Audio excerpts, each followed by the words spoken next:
our leader. Bakit daw? Tungkol dun sa ipapasang panukala para sa senior citizen. Ay, nagpahabol ng consultation ng kabila bago mag-uwian. Halika na, tara, let's! Pasensya na. Si Mrs. Asuncion lang ang gustong kausapin. Teka. Bakit siya lang? May masasabi din kami sa usaping ito, ha? Mga seniors na kami. Oo nga. Si Miss Asuncion nga lang ang gustong kausapin. Kung para ito sa kapakanan ng mga nasasakupan natin, makikipag-usap ako.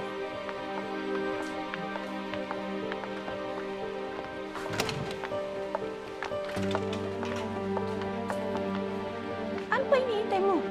Pasok na!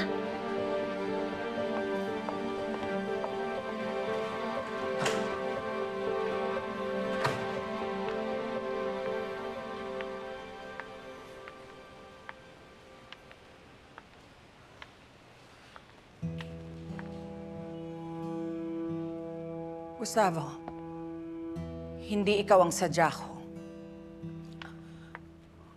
Anong ginagawa mo dito? Alam kong hindi mo ako haharapin. Kapag naalaman mong ako nagpapunta sa'yo. Napakawalang iya mo talaga. Kilolo! Baka nakakalimutan mo. May atraso ka sa akin, Matilde. Malaya yung lalaki mo. Dahil sa kabutihan ko. Sige, gamitin mo ang kapangyarihan mo para ipitin ako. Sandali! Mag-usap tayo. Pag-usapan natin ang apo natin. Wala na tayong dapat pag-usapan. Sinira niyo na ang buhay ni Tanggol. Hindi si Tanggol ang tinutukoy ko. Ha? Si Santino.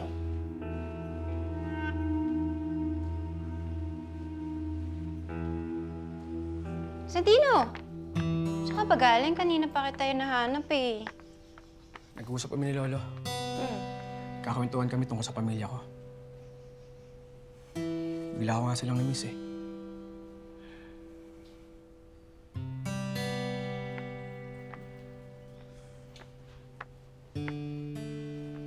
Lalo na si Nanay. Gusto ko sana siyang kamustahin eh. Ngayon nakalabas na siya. Hindi puntahan mo siya. Pwede naman eh. Hindi na. Hindi ako pwedeng umalis dito, Erica. Ayoko rin iwan ka. Tsatsyempo na lang ako. Isa pa, sigurado ako may masasabi naman sa akin dito pag ginawa ko yun. Sabagay. For sure, ibibig deal na naman ni Kuya yan. Eh, teka. Ano bang pinag-usapan niyo ni Lola tungkol dun sa pamilya mo? Sabi niya na maganda raw ang pagpapalaki sa akin. Kaya maswerte daw ako. Sabi nga rin ni Lolo, gagawa daw siya ng paraan para mabuo ulit ang pamilya namin. Erica, posible pa kaya yun? Sana. Sana. Eh, hindi naman masamang mangarap, di ba? Alam mo, swerte ka nga eh. Kasi tignan mo kami. Nasa isang bahay nga kami, pero hindi naman buo. Tsaka kami yung tipo ng pamilya na kahit anong mangyari, hindi na ever mabubuo.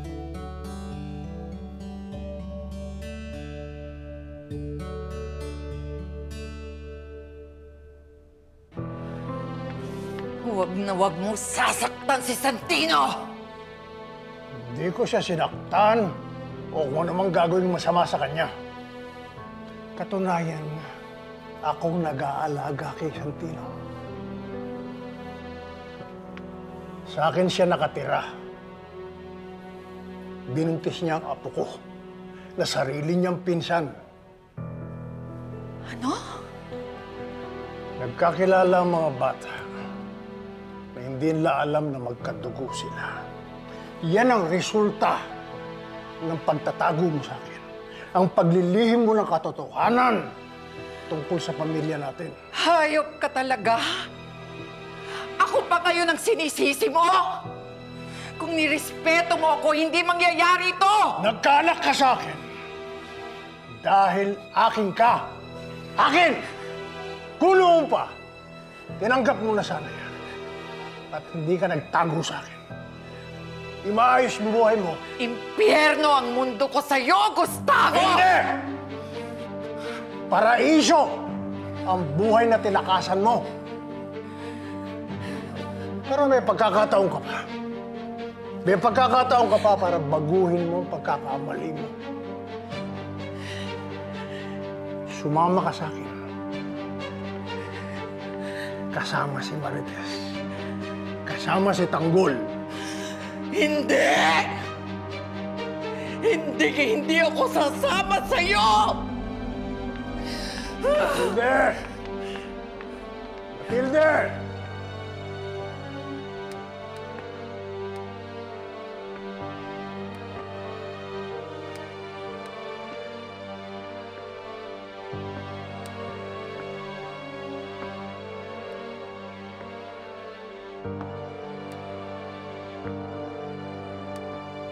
Mahiksi lang ang pasensya ko, Matilde. Sa ngayon, dinadaan pa kita sa maayos na usad. Hindi magtatagal. Mapipilitan na akong pwersahin ang pagkuha sa'yo.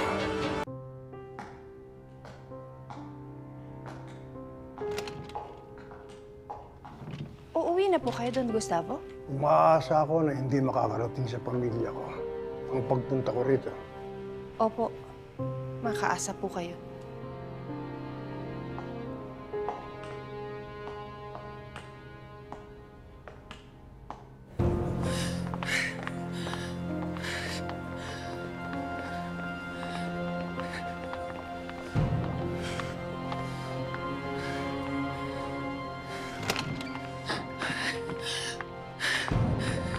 Matilde, ayos ka lang ba? Ako sa ibang nakausap ng mga konsehalis ang Guerrero. Tara na. Ha? Umuwi na tayo. Ba ang kutob ko? Parang may mali. Ako din eh. Tayo na, sundan natin. Halika. Sige. Vice, kanina pa po kami dito. Hindi namin alam kung sino lalapitan namin. Baka naman pwedeng makahingi ng tulong. Nay, kasi patawid ako rin sa isang meeting. Sa Social Welfare Office na kayo pumunta, hanapin yung si Mrs. Wang. Sabihin niyo ako nagpadala, ha? At tutulungan kayo nun. Salamat po. Vice! Vice! Vice!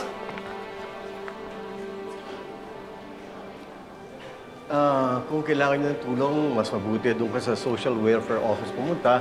Hanapin niyo si Mrs. Wang. Vice, si Mauro po ako. Mauro Garcia.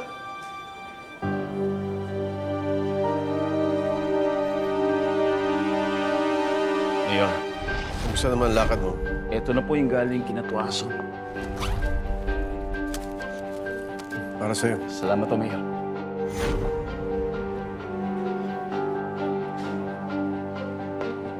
Mauro. Opo. Mauro Garcia po. Dati po akong pulis. Tauhan niyo po ako. Ilalaga kita. Lika.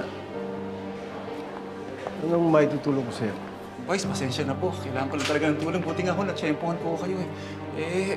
Mga utang mo sa ospital eh. O sige, huwag tayo dito mag-usap. Sunod ko sa akin.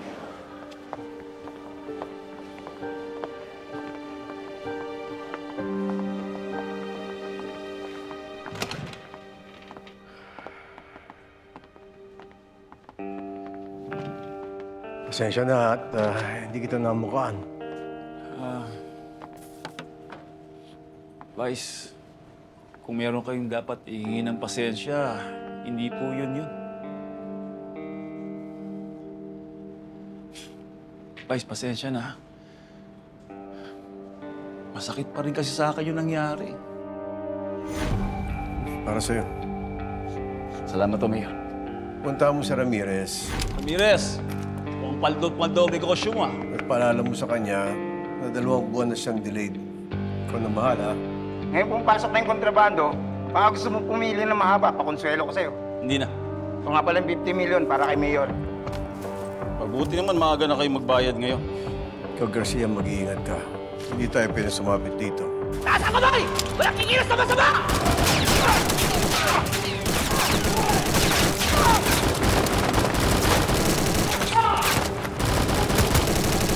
Habulin niyo po ito mataas!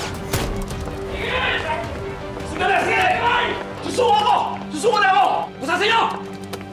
Hindi nila ako kasama! Sir, sinadamay lang ako! Kilala kita! Ikaw si Pio Juan Garcia, ng presinto ng Quiapo. Ano ginagawa mo rito? Sir, kasampag ka ba nila? Hindi ako involved. Hindi ko sila kasama. Sinadamay lang ako, sir. Uy, kasama niyo! Mamamahala ka ba? Tanggalin niyo to! Ayaw! Attorney, puntahan mo nga sa presinto yung bata natin. Si Mauro Garcia. Attorney, kamusta? Anong balita? Gawin mo na paraan na makalaya siya ng mas maaga. Palalamigin na natin ang sitwasyon at ilalabas ka rin namin dito. Huwag niyang isasabit ang mga gerero. Babayaran ka namin at ibabalik ka namin sa serbisyo paglaya mo. Basta huwag mo lang idadawit si Mayor dito. Mga 6 na buwan lang. Paano yung pamilya ko? Kung nang bahala sa kanya, pati na rin sa pamilya niya. Hoy, Garcia! Daya ka na! Release paper. Forma. Makakalaya ka na. Kayo tumupad sa usapan. Sabi niyo, 6 na buwan lang ako dito sa loob. Ba't ako inabot ng 2 taon? Walang mapapala ang galit mo. Kilala mo mga gerero. Kaya kung ako sa'yo, manahimik ka na lang.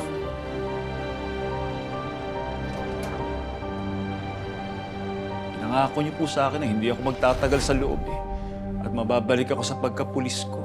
Alam mo, Mauro, naintindihan mo rin siguro yung sitwasyon namin noon. Pag-initan kami, napakalaki ng utang na loob ko sa'yo. Ako nagpapasalamat at hindi mo nilaglag ang pamilya Guerrero. Vice, Guerrero po kayo. Sino naman po maglalakas ang loob na ilagalag kayo? Kaya nga nagpapasalamat ako. Mabuti naman at nakikita tayo ngayon. Ano pa bang may tutulong ko sa'yo? Vice, bawal kami sa utang eh. Dami pong bayarin sa ospital. Mahirap po yung panahon ngayon. Hindi po ako makahanap ng trabaho. Huwag mo na yung intindihin yung problema sa ospital. Ako nang bahala dyan. Bibigyan pa kita ng trabaho. Talaga, Mayor? Vice? Handa ka na bang bumalik sa trabaho? Alam mo, kabisado ko yung galing mo at kung paano ka gumalaw. Malaki ang matuturo mo sa akin dahil sa loyalty mo.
Sabon! Mauna na kayo sa labas!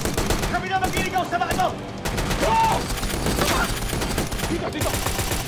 Tara na!